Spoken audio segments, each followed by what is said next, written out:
Here are 11 shockingly normal things commonly seen in Asia that might surprise you if you're visiting for the first time. Number 11. UV umbrellas and sun sleeves. In many Asian countries, people use UV blocking umbrellas and arm sleeves to protect their skin from the sun. They're popular among commuters, outdoor workers, and anyone conscious about skincare. This habit reflects both practical sun protection and cultural preferences for fairer skin. Number 10. Priority seats in public transport. Trains, buses, and subways across Asia have designated seating for the elderly, pregnant women, and persons with disabilities. These seats are often marked with bold signage and culturally respected by commuters. Giving up your seat is seen as both a duty and a sign of respect.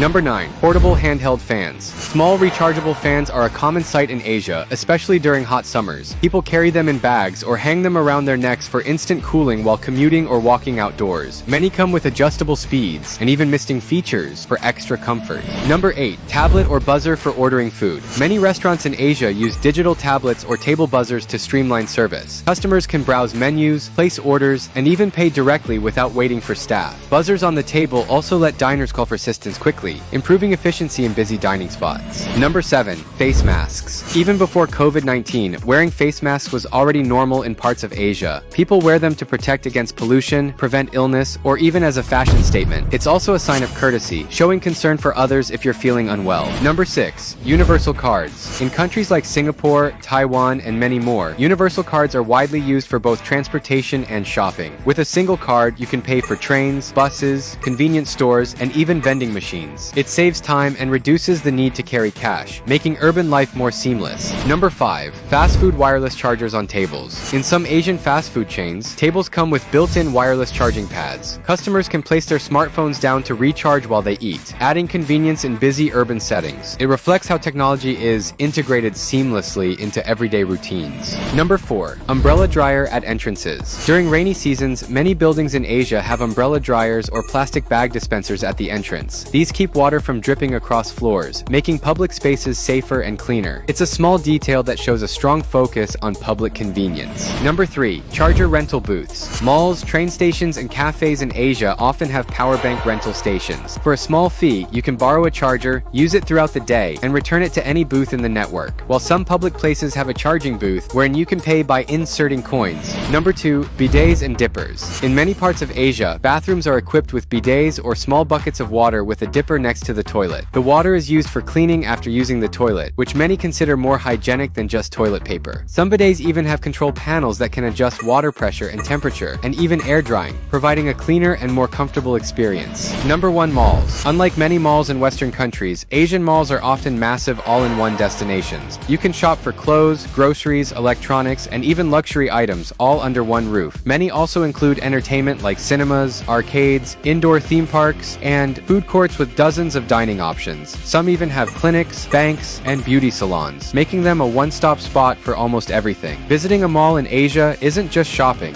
it's a full-day experience. Naglabas ng malaking announcement ang Germany. Plano nilang buuin muli ang pinakamalakas na military sa Europe. Pero para magawa yan, posibleng maistorbo bigla ang buhay ng mga bagets na German. Simula kasi next year, lahat ng 18 years old sa Germany ay makakatanggap ng government questionnaire na nagtatanong ng, would you voluntarily join the military? Handa ka bang mag-serve? Anong skills meron ka? Para sa mga lalaki, required kang sumagot. Para naman sa mga kababaihan, optional. As of now. Pero pagdating ng 2027, dito na magsisimula ang totoong init ng sitwasyon. Lahat ng 18 years old sasailalim sa mandatory medical exams para alamin kung fit ba silang maglingkod. Ibig sabihin, 300,000 to 400,000 na kabataang German kada taon ang ititest. How about the Philippines? Gagawin na din ba natin yan dito? Well, sasagutin natin yan mamaya. For now, alamin natin bakit ginagawa ito ng Germany ngayon. Well, simple lang ang sagot. Naghahanda ang Germany at iba pang NATO countries para sa posibilidad ng Russian attack pagsapit ng 2029. 4 na taon mula ngayon. Ibig sabihin, kapag nangyari ang mandatory military service na ito, yung mga plano sa college, career, o personal life ng mga kabataan doon, lahat pwedeng ma-hold. At hindi lang sa Germany nangyayari ito. Pati France, UK, at ilang Nordic nations nag-uumpisa na rin mag-usap tungkol sa conscription conscription. Pero wait. Let's talk about the Philippines. Dito sa atin, wala tayong mandatory military conscription tulad ng sa South Korea, Israel o Singapore. Ang meron tayo ay ROTC na ngayon ay optional sa college at senior high school. Bakit wala tayong mandatory military service dito? Well, ang unang dahilan, mahina ang budget. To be realistic kasi, hindi pa handa ang Pilipinas na magpatupad ng mandatory service. Kasi imaginein mo to, millions of Filipino, 18 years old every year na kailangang i-train, bigyan ng uniform, i-accommodate, i-deploy, at bigyan ng equipment. Ang defense budget natin ngayon ay hindi pa kaya ng ganitong klaseng massive program. Ang pangalawang dahilan, kulang pa tayo sa infrastructure. Wala pa tayong sapat na training camps, barracks, instructors, at equipment. Hindi pa natin kayang i-pull off to para mag-South Korea style na conscription. Pangatlong dahilan, wala tayong existing system na ganito. Unlike Germany, Korea, Israel, na dekada-dekada ng may structured military service, tayo dito sa Pilipinas, kung gagawin natin ito biglaan, magkakagulo ang education system, trabaho at pamilya. Pero ang tanong, should the Philippines have mandatory military service? Ito ang mahalagang tanong na kailangan nating sagutin. Lalo na dahil may tensyon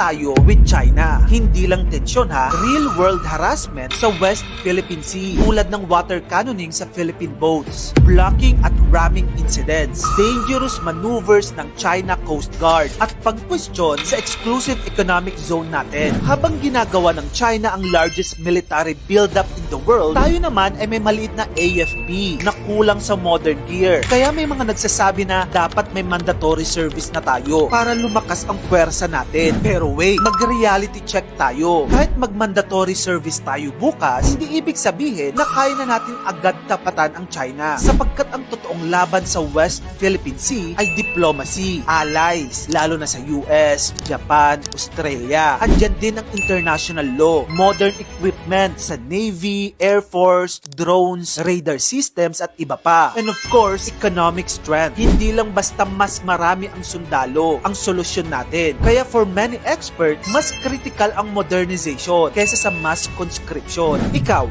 anong opinion mo tungkol sa issue na ito? Paano kung magkagyera bukas? May palag ba ang Pilipinas? Nako, kumapit ka. Dahil sa video na ito, di mo aasahan ng mga reality check na ibubunyag ko. Ang Pilipinas with over 200,000 na sundalo, 195 na aircraft at 111 na naval assets, pero sa laban ng mano-mano against China at ibang bansa, may laban nga ba? Let's dive into the numbers, compare, and see kung meron ba tayong itatapat sa powerhouse na Mega China.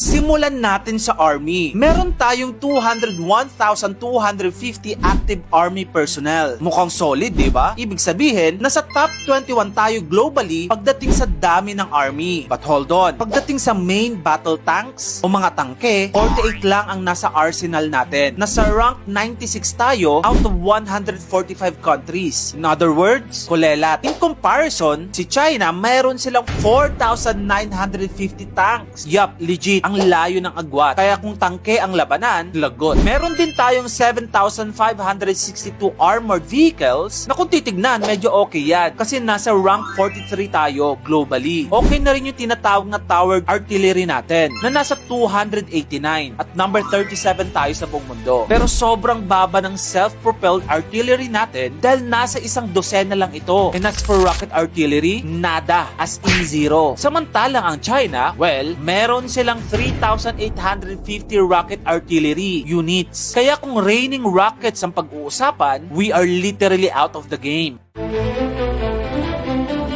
Okay, sa ere naman tayo. Kamusta naman ang Air Force ng Pilipinas? The Philippine Air Force has 33,600 Air Force personnel at 195 na aircraft. Kung titignan, parang medyo bida tayo pagdating sa numbers, no? Dahil number 21 tayo out of 145 countries. At first glance, parang okay. Pero tara, i-deep dive natin ito. Simulan natin sa fighter jets. Meron ba tayo nito? Nada. Wala ulit. Zero. Yup, walang fighter jets ang Pinas. So wala tayong air superiority. priority. Samantalang ang China, meron silang 1,207 fighters. Salo agad, di ba? Samantala, meron lang din tayong 24 trainers para sa mga piloto. Pero di rin yun for combat. At para naman sa attack helicopters, meron lang tayong 2 nito. Samantalang ang China ay meron silang 281 attack helicopters na kayang mag-dominate sa buong Asia. E yung transport helicopters naman, na kung saan ito'y isang klase ng helicopter na nagtatransport ng mga personnel at mga supplies. Meron tayong 115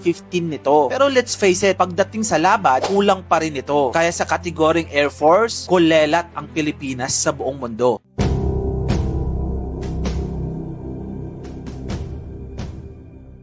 Ito na ang itinuturing na isa sa pinaka-critical. Sino nga bang may kontrol sa karagatan? Let's talk about the Navy. Ang Philippine Navy ay mayroong 39,500 na personnel. Kung saan, top 17 tayo globally. Not bad na, di ba? Pero, kamusta naman yung fleet? O yung mga barko natin? Eto, medyo nakakalungkot ito. Meron tayong total of 111 naval assets. And out of those, 2 lang ang frigate natin. At yung 2 yun, yung may tuturing nating medyo may laban kasi modern na. Pero the rest, lumang-luma na, 50 years old na. Kung ikukumpara ito sa China, meron silang 730 na naval fleet. Yung patrol vessels natin, okay naman, meron tayong 50 nito. Pero halos yun na yun. Wala tayong submarines, wala tayong destroyers, at higit sa lahat, wala tayong aircraft carriers. Literal na lahat ng major big boys toys ng isang navy, wala sa atin. Pero si China, meron silang 61 na submarines at 2 higanting aircraft carriers. Ang tanong, paano tayo makikipaglaban sa karagatan nito? Well, kaya lang naman tayo nakakabangga sa China tungkol sa West Philippine Sea ay dahil sa tulong na rin ng ibang bansa katulad ng US and through diplomacy na din. Kaya kung tutuusin, ang laki ng gap pagdating sa military equipment at technology. Kaya kung man-to-man fight ito, we're literally outgunned. So kung magkagyera bukas, may palag ba tayo? Sa dami ng personnel natin, parang oo. Pero kung titignan mo sa number of equipment, it's pretty clear na we need serious upgrades. Pero wala third world country tayo. Pero syempre, hindi lang naman puro numbers ang laban, strategy din. At hindi lang bakbakan sa war ang solusyon dito. Minsan, kailangan din ng diplomatikong pamamaraan, gaya ng pakikipag-alyansa sa mga makakapangyarihang bansa. Ikaw, anong take mo